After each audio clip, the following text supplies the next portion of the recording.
नमस्कार दोस्तों, मैं अभिजीत डिजिटल गुरुकुल में आप लोगों का स्वागत है। आज हम लोग पढ़ने जा रहे हैं फिजिक्स का एक बहुत ही इंपॉर्टेंट चैप्टर लाइट। तो पहले हम लोग पढ़ेंगे लाइट के स्कैटरिंग के बारे में, यानी कि हमारा जो सनराइज के थोड़ा पहले और सनसेट के थोड़ा बाद भी जो स्काई होता है वो लाल रंग का दिखता है। ठीक है, ऐसा क्यों होता है? वो होता है आपका लाइट के स्कैटरिंग के लिए। लेकिन ये स्कैटरिंग है क्या? देखिए, जब लाइट एटमॉस्फेयर से यानी कि एयर के थ्रू गुजरता है तो क्या होता है, एटमॉस्फेयर यानी कि एयर में रहते हुए डस्ट पार्टिकल्स, बहुत ही छोटे छोटे डस्ट पार्टिकल्स जो होते हैं, उससे लाइट रे टकराता है। ठीक है, और टकराने के बाद उसका रिफ्लेक्शन होता है, यानी कि उसका पाथ का चेंज हो जाता है। वही होता है आपका स्कैटरिंग। ठीक है, और स्कैटरिंग के बाद लाइट का जो कलर होगा वो डिपेंड करता है वो स्कैटर्ड पार्टिकल, यानी कि जिस पार्टिकल से वो लाइट रे टकराया उसके साइज के ऊपर डिपेंड करता है। ठीक है, अगर वो पार्टिकल का साइज बहुत ही छोटा होगा तो स्कैटर्ड रे उसका कलर होगा आपका ब्लू, और अगर कंपैरेटिवली लार्ज हुआ वो स्कैटर्ड पार्टिकल तो जो कलर आएगा निकल के वो होगा आपका रेड, यानी कि blue for smaller particle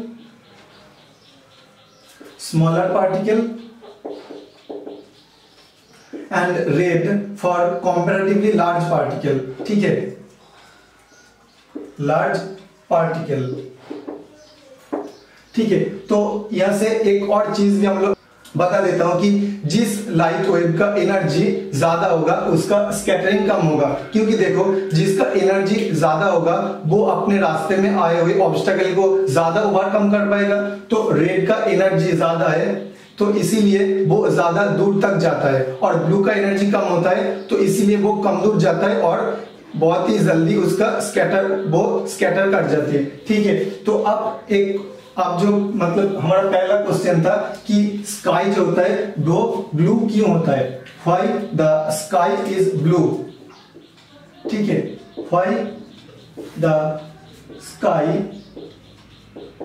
is blue, आसमान नीले रंग का क्यों होता है? देखिए, सूरज से जब किरणें आते हैं तो एटमॉस्फेयर से आते समय डस्ट पार्टिकल से टकराता है, यानी उसका स्कैटरिंग होता है, और स्कैटरिंग उसका ज्यादा होता है जिसका एनर्जी कम होता है। और स्कैटरिंग के बाद लाइट डिपेंड करता है डस्ट पार्टिकल्स के साइज के ऊपर। तो एटमॉस्फेयर में जो डस्ट पार्टिकल्स प्रेजेंट होता है ऊपर एटमॉस्फेयर में, लोअर पे नहीं, मतलब जो अर्थ के सरफेस उसके नजदीक नहीं, ऊपर अपर एटमॉस्फेयर में जो डस्ट पार्टिकल्स रहता है वो बहुत ही छोटा, उसका साइज बहुत ही छोटा होता है। और हमने अभी क्या देखा कि डस्ट पार्टिकल्स का साइज अगर छोटा होगा तो जो लाइट स्कैटरिंग के बाद आएगा वो होगा आपका ब्लू।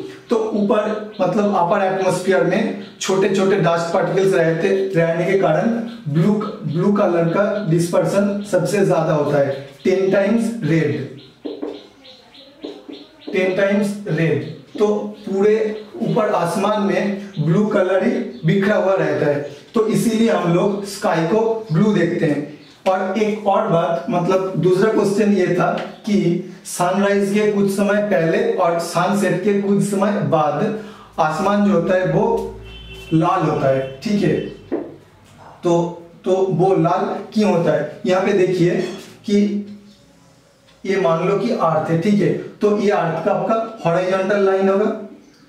तो सनराइज के कुछ समय बाद यानी कि सूरज इस समय हॉरिजॉन्टल के नजदीक होगा।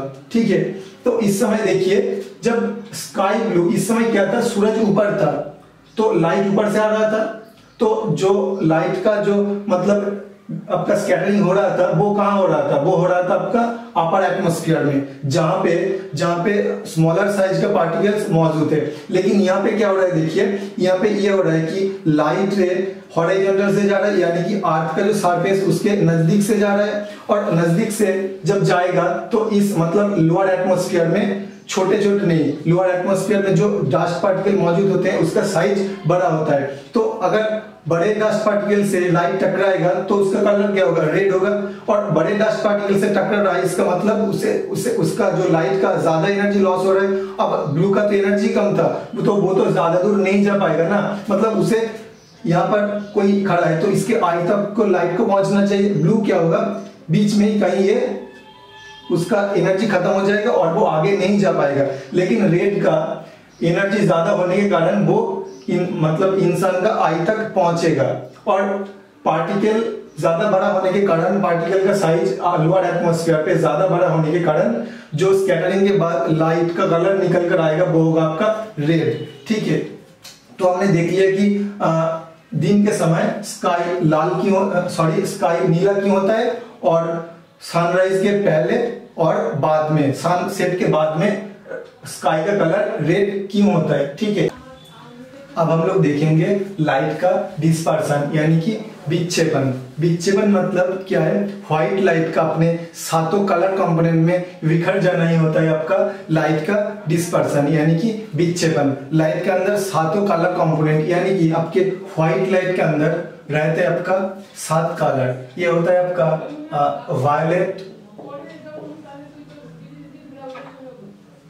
Violet, indigo, blue,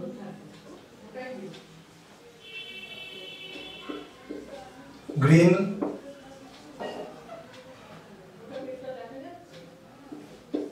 yellow, orange and red. ठीक है, तो ऐसे व्हाइट लाइट के कलर, व्हाइट कलर ये सातों कंपोनेंट में बिखर जाना ही नाम है डिस्पर्सन। तो ऐसा क्यों होता है, तो ऐसा क्यों होता है, देखिए लाइट रे जब फ्री स्पेस या तो फिर एयर से गुजरता है तो ये सातों कलर का जो लाइट है हर एक का वेलोसिटी सेम होता है। ठीक है, लेकिन ये जब कोई मीडियम से जैसे कि ग्लास से या तो फिर वाटर से गुजरता है तो उस टाइम क्या होता है, हर एक का स्पीड अलग अलग होता है।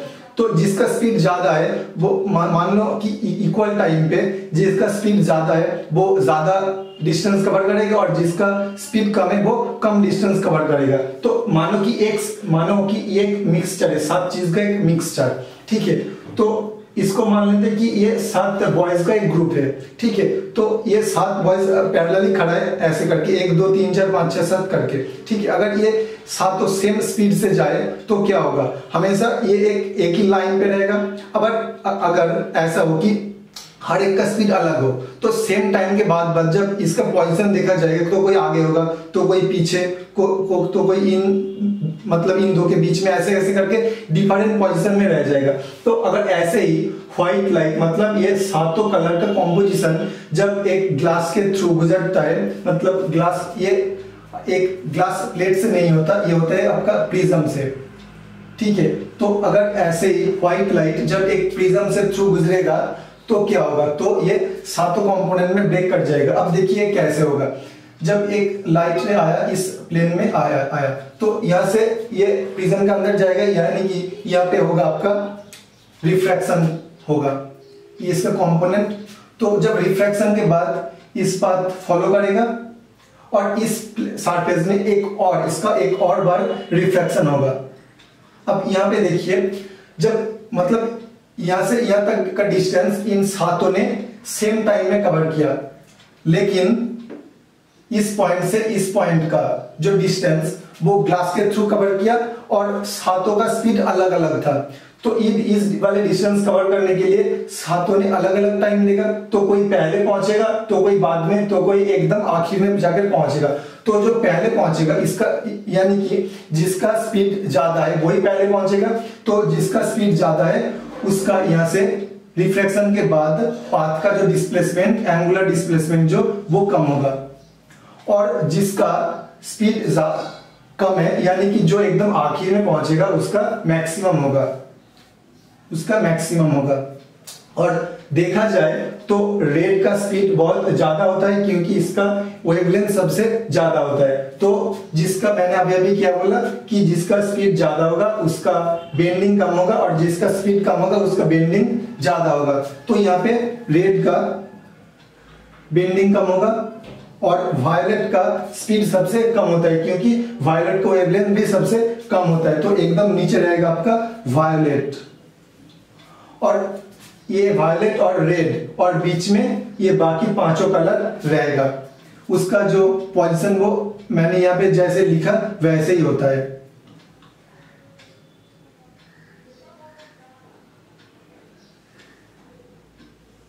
तो यहाँ पे वायलेट, तो उसके बाद रहेगा आपका इंडिगो रहेगा, ब्लू रहेगा, green, yellow, orange and red. तो ऐसे करके बिखर जाना ही होता है लाइट का डिस्पर्सन। ये तो रहा आर्टिफिशियल तरीके से लाइट का डिस्पर्सन यानी कि विक्षेपण। अब देखते हैं कि नेचुरली कहाँ पे लाइट का डिस्पर्सन होते हैं। तो लाइट ऐसे सातों कलर में कहाँ दिखे जाते हैं? रेनबो में यानी कि इंद्रधनुष में।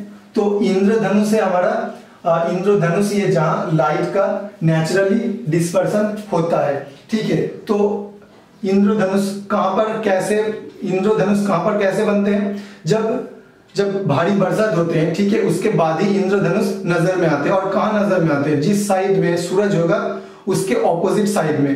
तो क्या होता है, अगर सुबह के टाइम तुम्हें रेनबो दिखना है तो रेनबो वेस्ट की ओर आएगा, क्योंकि तब शाम रहेगा पूरब में। और अगर शाम के पहले तुम्हें रेनबो दिखाई दे तो रेनबो होगा आपका वेस्ट में, तो रेनबो होगा आपका ईस्ट में, क्योंकि उस टाइम शाम रहता है वेस्ट में। नॉर्थ और साउथ में कभी भी रेनबो नहीं होता, क्योंकि नॉर्थ और साउथ में तो ऐसे मतलब सन आता नहीं। तो तब ईस्ट में रेनबो होगा जब सन होगा वेस्ट में, और वेस्ट में रेनबो होगा जब सन होगा ईस्ट में। तो ऐसा होते कैसे वो देखते हैं। तो देखो, मानो कि इधर सन है, ठीक है, ये आपका सन, और बारिश हुआ, इधर आपका एक वाटर मतलब एक पानी का बूंद, ठीक है। तो लाइट रे आएगा, ये आपका लाइट रे आया। लाइट यहाँ पे क्या होगा? यहाँ पे लाइट रे का पहला रिफ्रैक्शन होगा, ठीक है। यहाँ पे लाइट का होगा आपका पहला रिफ्रैक्शन।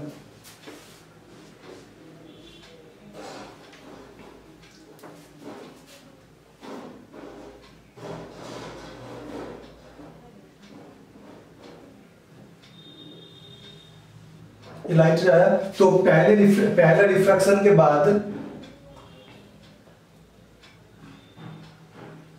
इस पॉइंट में आएगा, ठीक है। और यहाँ पे क्या होगा? देखो, अगर लाइट रे इधर से चला जाता तो हम जब इधर सूरज है तो हम जब मतलब इंद्रधनुष देखेंगे तो हम यहाँ पे होंगे। तो लाइट अगर यहाँ से चला जाता ऐसे करके तो हम लोग क्या देख पाते, क्या नहीं देख पाते? तो यहाँ पे क्या होता है? यहाँ पे आपका टोटल इंटरनल रिफ्लेक्शन होता है। पहला रिफ्रैक्शन के बाद कुछ चेंज, मतलब कुछ पहला रिफ्रैक्शन के बाद लाइट थोड़ा बहुत कलर में बिखरता है, और यहाँ पे होता है आपका टोटल इंटरनल रिफ्लेक्शन। तो टोटल इंटरनल रिफ्लेक्शन हुआ और लाइट फाइनली इस डायरेक्शन से बाहर निकलेगा। तो यहाँ पे देखिए, मैंने दो लाइन किया, तो ये किस लिए? ये आपका एक रेड के ये आपका एक वायलेट के लिए और ये रेड के लिए। तो जब इंद्रधनुष बनता है यानी कि रेनबो बनता है तो रेड रहता है ऊपर में और वायलेट कलर बनता है नीचे में, और बाकी पांचों कलर इन दोनों कलर के बीच में ही रहता है, ठीक है। तो इधर ही लाइट आया तो हम लोग क्या करेंगे? हम लोग देख सकते हैं कि रेनबो। तो रेनबो देखिए, रेनबो मतलब जब बारिश होता है उसके बाद भी दिखाई देता है, या फिर आप लोग वाटरफॉल के विक्षेपण। अब हम लोग पढ़ेंगे कि डिफ्रैक्शन ऑफ लाइट यानी कि प्रकाश का विवर्तन, ठीक है।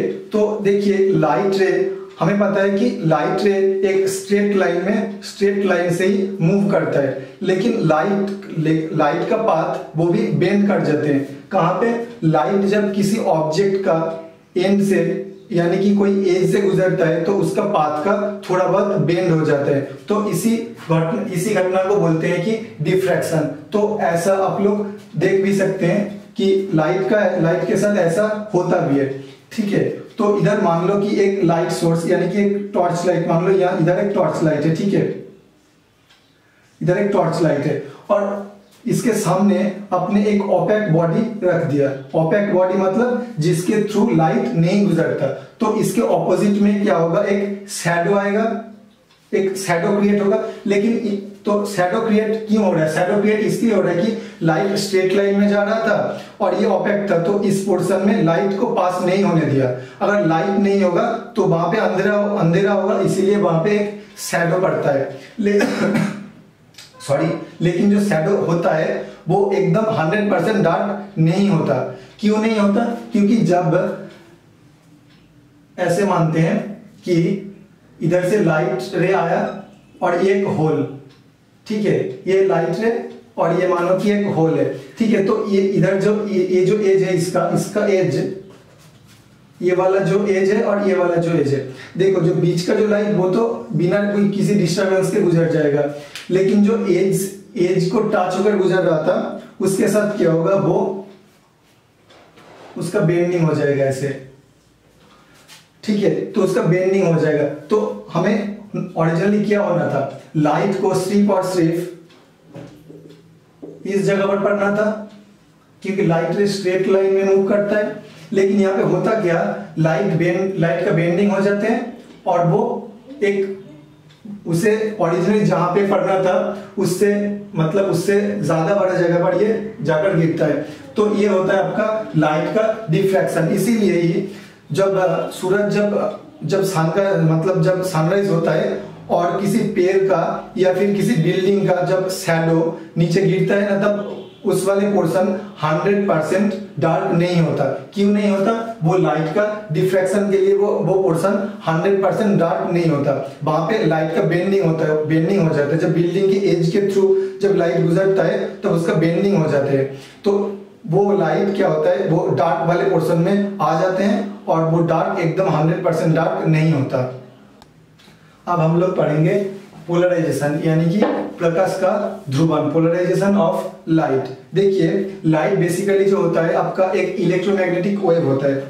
तो लाइट इलेक्ट्रोमैग्नेटिक वेव होता है, तो लाइट जिस डायरेक्शन में मूव करता है उसके साथ परपेंडिकुलर में इलेक्ट्रिक फील्ड और मैग्नेटिक फील्ड दोनों ही एक दूसरे के साथ परपेंडिकुलर होके वाइब्रेट करते हैं। अब पोलराइजेशन पढ़ने के लिए मैग्नेटिक फील्ड का ध्यान रखना जरूरी नहीं है, क्योंकि हमारे जो व्यूइंग सेंसेशन या फिर कुछ और लाइट का इस्तेमाल करके हम लोग जो कुछ भी करते हैं तो वहां पे सिर्फ इलेक्ट्रिक फील्ड ही इफेक्टिव होता है।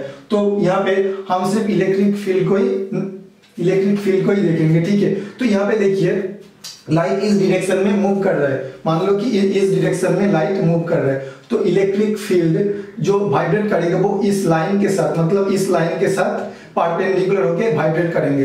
तो परपेंडिकुलर ये वाला जो ये परपेंडिकुलर वो ऐसे करके वो वाइब्रेट कर रहा है, ये परपेंडिकुलर है। अब अगर कोई ऐसे करके वाइब्रेट करे तभी तो इस डायरेक्शन के साथ परपेंडिकुलर ना, ऐसे करके वाइब्रेट किया, कोई ऐसे करके वाइब्रेट कर रहा है, कोई ऐसे करके। तो इधर देखिए लाइट जो आ रहा है वो आपके डायरेक्शन में जा रहा है ऐसे, ठीक है। तो अब यहाँ पे वाइब्रेशन देखिए, एक इलेक्ट्रिक फील्ड ऐसे करके वाइब्रेट कर सकता है, कोई ऐसे करके भी कर सकता है, ऐसे करके भी। यहाँ पे हर एक पॉसिबल डायरेक्शन में ये वाइब्रेट कर सकते हैं और सारे के सारे पोजीशन ही आपका जो मोशन का डायरेक्शन उसके साथ परपेंडिकुलर ही होगा। तो ये जो लाइट है ये आपका अनपोलराइज्ड लाइट। अब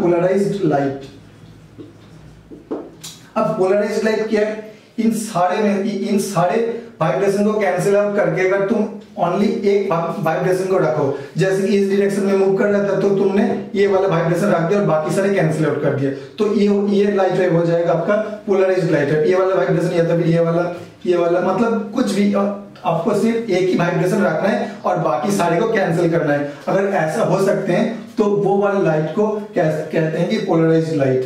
ये आपका लाइट का जो मोशन का डायरेक्शन इस डायरेक्शन में और यहाँ पे वाइब्रेशन हो रहा है बस इसी डायरेक्शन में, एक ही वाइब्रेशन है यहाँ पे। तो ये आपका पोलराइज्ड लाइट। तो ये बनते कैसे हैं पोलराइज्ड लाइट? देखिए ये वाइब्रेशन, मानो कि ये वाइब्रेशन जा रहा था, ठीक है। अब यहाँ पे आपने ऐसा किया कि ये एक इसके लाइट के सामने एक प्लेन रख दिया और इस प्लेन में आपने एक ऐसा होल कर दिया, ठीक है, ऐसा छेद है इस प्लेन में। तो देखिए इसके साथ इसको ले जाकर यहाँ पर बिठाइए, तो जब वाइब्रेशन होगा आपका इस डायरेक्शन में, तो ये वाला वाइब्रेशन यहाँ से उधर गुजर सकता है क्या? नहीं ना। अब अगर ऐसा हो, कोई वाइब्रेशन ऐसा हो, तो ये क्या उधर से मतलब इस साइड से उस साइड में जा सकता है क्या? नहीं जा पाएगा। वाइब्रेशन ऐसा हो तब भी नहीं जा पाएगा। लेकिन वाइब्रेशन जब ऐसा हो तब ये इस साइड से उस साइड चला जाएगा। तो क्या हुआ, लाइट वेव में जितने टाइप के वाइब्रेशन था वो सारे के सारे कैंसिल आउट हो गए, सिवाय इस वाइब्रेशन को छोड़ के। तो इस साइड में जो लाइट था वो था आपका अनपोलराइज्ड लाइट, लेकिन उस साइड में हमें जो मिला वो हो गया आपका पोलराइज्ड लाइट। और उस पोलराइज्ड लाइट में सिर्फ एक ही वाइब्रेशन बचा है और वो है इस डायरेक्शन का वाइब्रेशन। अगर इसे आप ये छेद ऐसा होता तो तब इस टाइप के वाइब्रेशन रहता। अगर बेंडिंग होता तो मतलब जैसा तुम चाहोगे उस टाइप के ही तुम वाइब्रेशन को पोलराइज्ड लाइट में दे सकोगे। ठीक है, तो ये आपका पोलराइज्ड लाइट। अब देखो लाइट के जो पोलराइजेशन मतलब एक अनपोलराइज्ड लाइट को हमने पोलराइज्ड लाइट बनाया, तो इसे बनाने के लिए हमें कुछ क्रिस्टल्स के जरिए बना सकते हैं। वो है आपका टूरमालिन क्रिस्टल, क्वार्ट्ज से भी बना सकते हैं, या तो फिर कैल्साइट। तो इस टूरमालिन, क्वार्ट्ज और कैल्साइट क्रिस्टल के जरिए हम अनपोलराइज्ड लाइट को पोलराइज्ड लाइट में बदल सकते हैं। और ये जो कैल्साइट है इसे कहते हैं आपका पोलरॉइड। तो पोलरॉइड क्या है? पोलरॉइड वही है जो अनपोलराइज्ड लाइट को पोलराइज्ड लाइट में कन्वर्ट करेगा, वही होगा आपका पोलरॉइड। अब पोलरॉइड का कुछ इस यूजेस होते हैं, जैसे कि जो पुरानी पिक्चर्स है, ठीक है, उसके कलर कंट्रास्ट को ठीक करने के लिए हम लोग पोलरॉइड का इस्तेमाल करते हैं। ठीक है, या तो फिर एलसीडी टीवी में, कैलकुलेटर्स में पोलरॉइड के इस्तेमाल होते हैं। और भी पोलरॉइड्स के इस्तेमाल होते हैं आपका होलोग्राम करने के लिए, यानी कि 3D मोशन पिक्चर जो होते हैं, यानी जो 3D में जो पिक्चर्स बनते हैं उसके लिए भी हम लोग पोलरॉइड के इस्तेमाल करते हैं। अब हम लोग देखते हैं इंटरफेरेंस, यानी कि प्रकाश का व्यतिकरण। वो क्या है? देखिए दो लाइट रे एक मीडियम पे जा रहा था, जिसके बीच में फेज डिफरेंस 0 था, या तो फिर जो एक फेज डिफरेंस था लेकिन वो कांस्टेंट था, जो टाइम के साथ साथ चेंज नहीं हो रहा है। तो इसे हम डायग्राम के साथ समझते हैं।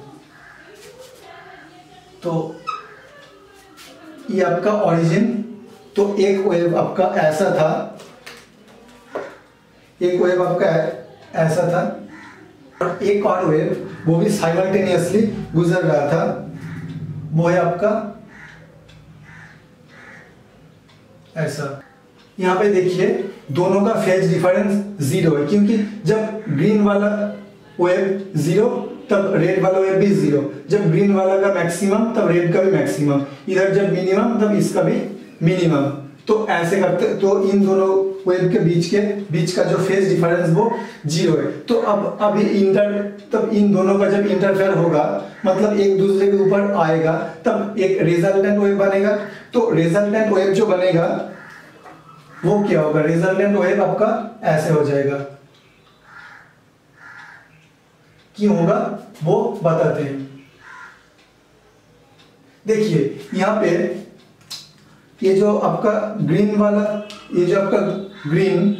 वाला है और ये आपका रेड, इधर देखो 0, तो ग्रीन भी 0, रेड भी 0, और ब्लैक रिप्रेजेंट करता है ग्रीन और रेड का जो रिजल्टेंट होगा। तो इनिशियली दोनों ही 0 था, तो 0 + 0 क्या होगा? 0 हो जाएगा। यहाँ पे देखो ग्रीन का पीक का एक वैल्यू है और रेड का एक वैल्यू है, तो इसे मान लेते हैं एक एग्जांपल के तौर, ये 2 और ये 3, तो 2 और 3 दोनों को मिलाते हैं तो रिजल्टेंट क्या होगा? 5 आएगा। तो इसीलिए ज्यादा बड़ा हो गया। इधर फिर से 0 और इधर तो नेगेटिव वैल्यू में, तो -2 -3, तो ये -5 हो जाएगा। तो देखिए लाइट का जब इंटरफेयर होता है मतलब दो ऐसा लाइट जिसके बीच में फेज डिफरेंस जीरो, तो फेज डिफरेंस कांस्टेंट होगा तो बाद में आ रहे हैं, तो पहले फेज डिफरेंस अगर जीरो किया उसके टाइम क्या होगा वो देख लेते हैं। तो दो लाइट आ रहा था, दो लाइट एक मीडियम से मूव कर रहा है जिन दोनों के बीच में फेज डिफरेंस जीरो है और उन दोनों के बीच में इंटरफेयर हुआ यानी कि एक दूसरे के ऊपर आकर गिरा, तो वहां पे एक पैटर्न नजर में आएगा। देखिए कैसे, यहाँ पे मतलब पीक मतलब इंटेंसिटी ज्यादा यानी कि बहुत ही ज्यादा ब्राइट होगा, ठीक है, और ये वाला पोर्शन नेगेटिव मतलब इंटेंसिटी नेगेटिव मतलब डार्क, ठीक है। तो यहाँ पे देखिए इंटेंसिटी ऐड हो गया, ज्यादा इंटेंसिटी हो गया मतलब दोनों अलग अलग में जितना ब्राइट था सुपरपोज मतलब इंटरफेयर होने के बाद वो जगह और भी ब्राइट हो जाएगा, मतलब दोनों को ब्राइट यहाँ पे और भी ब्राइट हो जाएगा और इधर दोनों का डार्क मिला के और भी डार्क हो जाएगा, ठीक है। तो ऐसा करके एक पैटर्न बनता है, मतलब इस वाले पोर्शन में क्या होगा, ब्राइट होगा, आगे इसके बाद से क्या होगा, डार्क होगा, ऐसे फिर ब्राइट होगा, एक पैटर्न बनता है। ये जो पैटर्न बनता है ना इसे कहते हैं आपका इंटरफेरेंस। तो यहाँ पे दोनों हम लोगों ने देखा कि दो वेव जिसके बीच में अगर फेज डिफरेंस जीरो हो तो उस टाइम क्या होगा, उस टाइम क्या होता है। अब देखते हैं कि अगर एक कांस्टेंट फेज डिफरेंस रहता, कांस्टेंट फेज डिफरेंस मतलब टाइम के साथ साथ दोनों के फेज का जो डिफरेंस वो चेंज नहीं होगा, वो शुरू में जितना था आखिर में उतना ही रहेगा, डिफरेंस सेम ही रहेगा।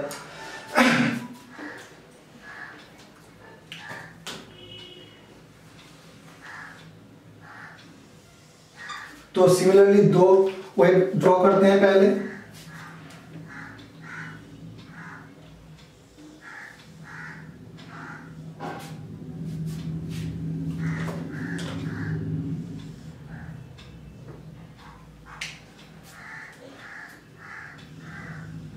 ठीक है। तो यहाँ पे फेज डिफर करके हमें ड्रॉ करना होगा।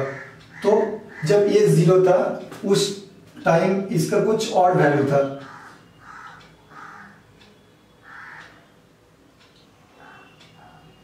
ऐसे करके हमने ले लिया।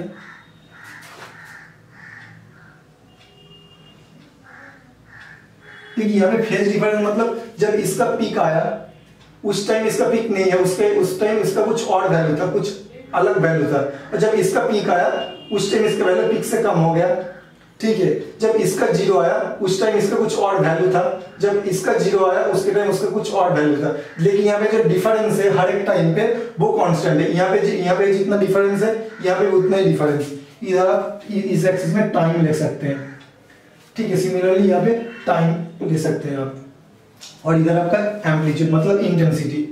तो इधर देखिए कि फेज डिफरेंस सेम है, कहीं पे भी देखिए तो फेज डिफरेंस सेम है। तो ऐसे दो वेव का जब इंटरफेयर होगा यानी कि एक दूसरे के ऊपर गिरेगा तो उस टाइम में आपका रिजल्टेंट क्या होगा। इधर देखिए दोनों का पीक को मिलाओगे तो एक वैल्यू आएगा, तो वो इन दोनों के बीचों बीच का वैल्यू रहेगा, क्योंकि एक ज्यादा और एक कम।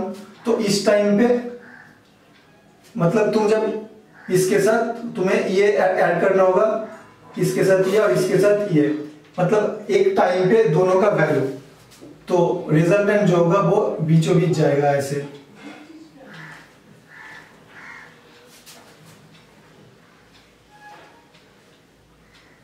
ठीक है, तो ये आपका रिजल्टेंट अगर फेज डिफरेंस रहा, यहाँ पे देखिए दोनों ही पीक वैल्यू ऐड करके मतलब दोनों ब्राइट ऐड करके और भी ब्राइट बन रहा था, लेकिन यहाँ पे जब इस टाइम ब्लू का पीक है तब ग्रीन का तो पीक नहीं है, तो वहां पे जितना ब्राइट मिला था यहाँ पे उतना ब्राइट नहीं मिलेगा, थोड़ा कम ब्राइट मिलेगा। सिमिलरली जब यहाँ पे डार्क मतलब ब्लू का जब डार्क ज्यादा है तब ग्रीन का तो डार्क ज्यादा नहीं, ग्रीन का डार्क ज्यादा इस पॉइंट में था, तब ब्लू का ज्यादा डार्क ग्रीन का कम, तो यहाँ पे डार्क भी। अब हम लोग पढ़ेंगे डॉपलर इफेक्ट यानी कि प्रकाश का डॉपलर प्रभाव।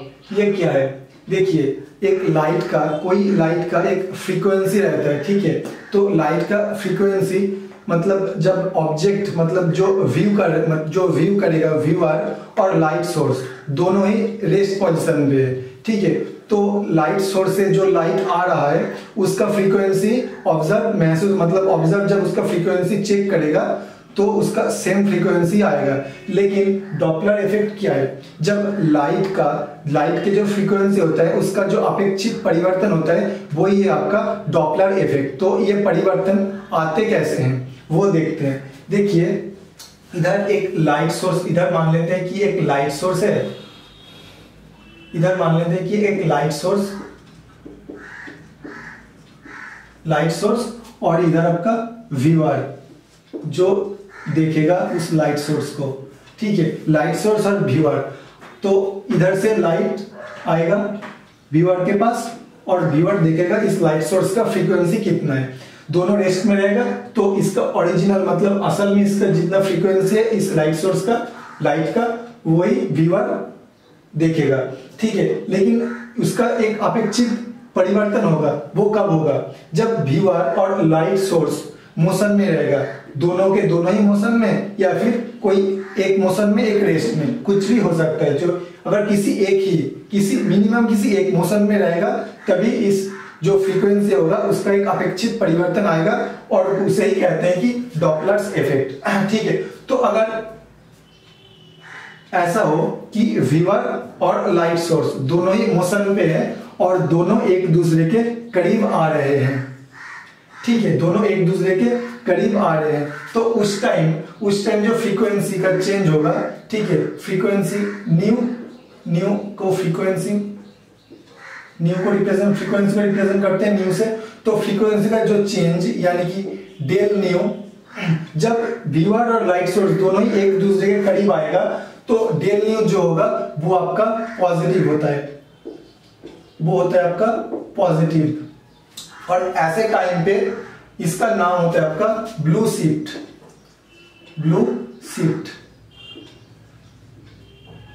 SHIFT, ब्लू शिफ्ट, ठीक है।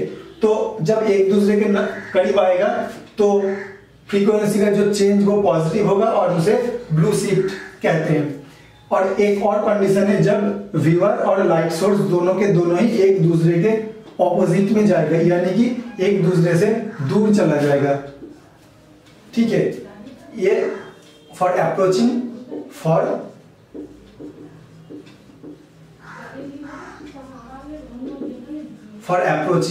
अब फॉर अवे के लिए क्या होगा, उस टाइम आपका डेल न्यू जो होता है वो होता है आपका नेगेटिव। जब ये एक दूसरे के साथ दूरी में जाएगा तब नेगेटिव होता है और उसको कहते हैं आपका रेड शिफ्ट।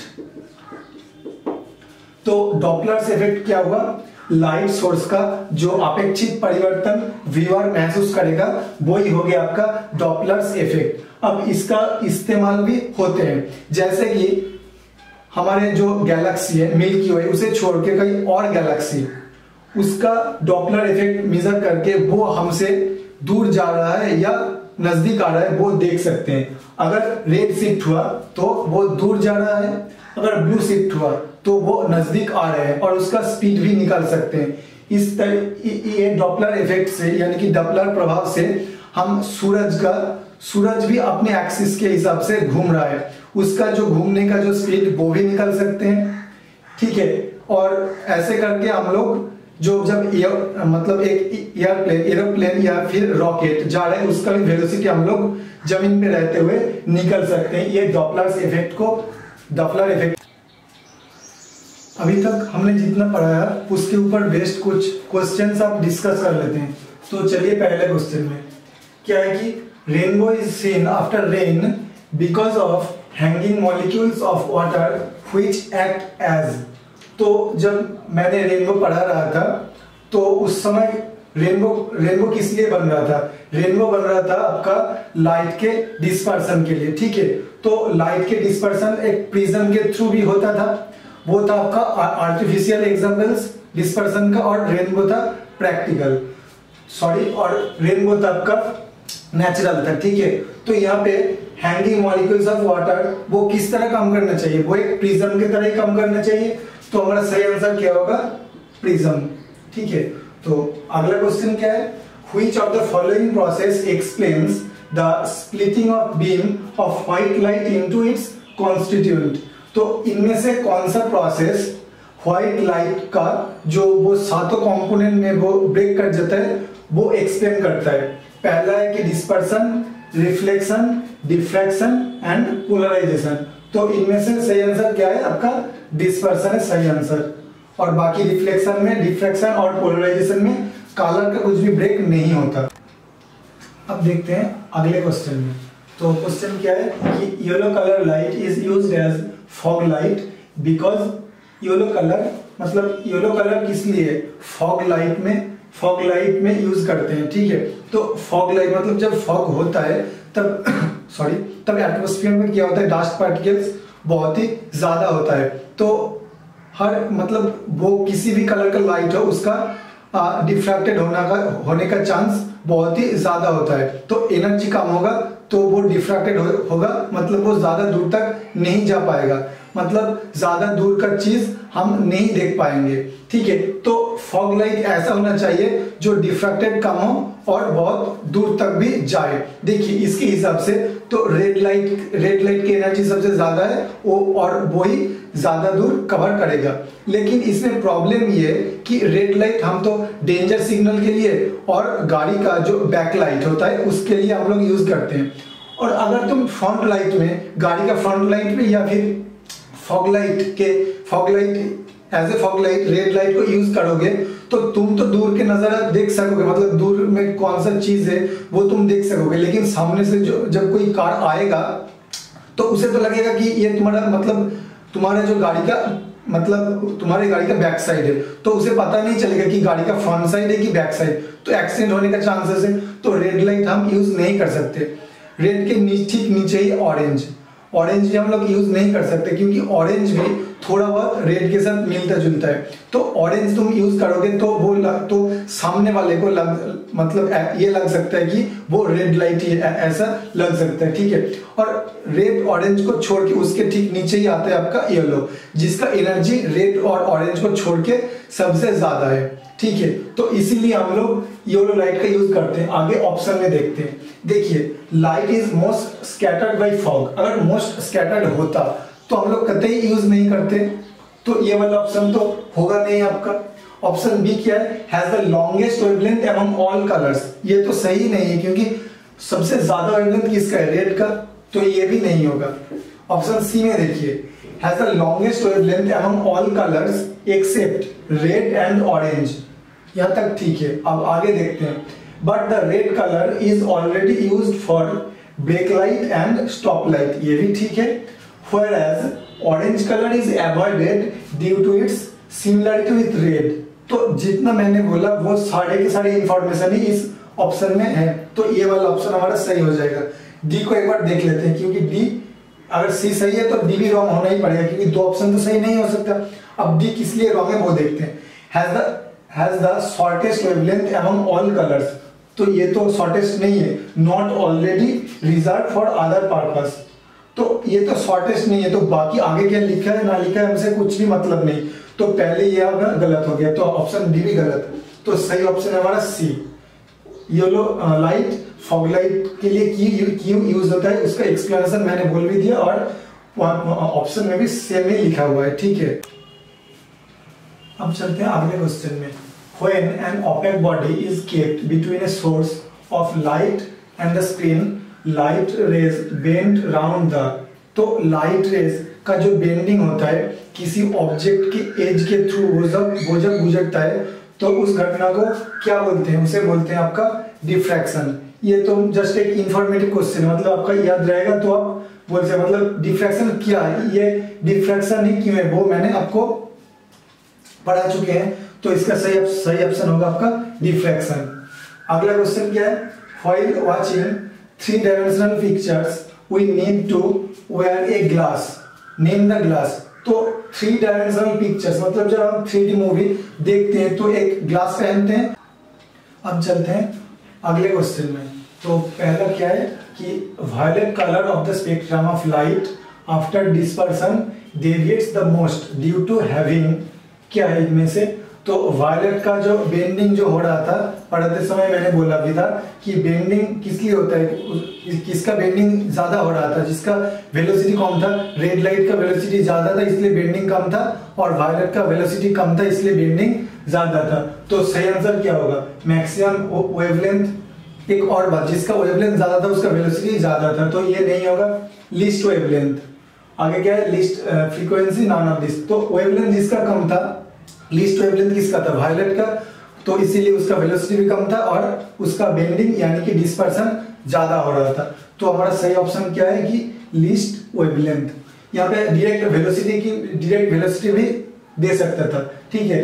और अगला क्वेश्चन क्या है, danger signals are generally red as red light. तो डेंजर सिग्नल रेड क्यों है, सोचिए कि डेंजर सिग्नल को हमें मतलब हम जितना पहले किसी और को बता सके कि यहाँ पे डेंजर है उतना ही अच्छा है। तो डेंजर सिग्नल यहाँ पे है, तो यहाँ से तुम अगर किसी एक कलर, मान लो रेड की जगह कोई और कलर है, तो इस कलर का लाइट को डेंजर सिग्नल के लिए तुम जब यूज करोगे तो तुम ये चाहोगे कि वो जितना दूर तक हो सके वो जाए। अब देखो एटमॉस्फेयर में तो डस्ट पार्टिकल होगा, मतलब क्या होगा, डिफ्रैक्शन होगा, मतलब लाइट रे अपने ओरिजिनल पाथ से कहीं और चला जाएगा, मतलब लॉस्ट होता जाएगा। तो तुम्हें इस कलर का लाइट रे चूज करना होगा जिससे क्या होगा, वो बहुत दूर तक जाए। और रेड के जो लाइट के 7 कलर्स हैं उनमें से रेड का ही एनर्जी सबसे ज्यादा है, इसका वेवलेंथ ज्यादा है, वेलोसिटी ज्यादा है, तो इसका डिफ्रैक्शन कम होता है। तो इसीलिए ही रेड सिग्नल में हम लोग रेड कलर का लाइट यूज करते हैं कि उसका अंडरगोस लीस्ट डेविएशन, यानी डेविएट कम होता है, यानी कि अपने पाथ से कम बेंड होता है और ज्यादा दूर तक जाते हैं। तो हमारा सही आंसर होगा कि undergoes least deviation. Least bright भी नहीं होगा, मतलब ब्राइटनेस से ज्यादा होना ही पड़ेगा ना।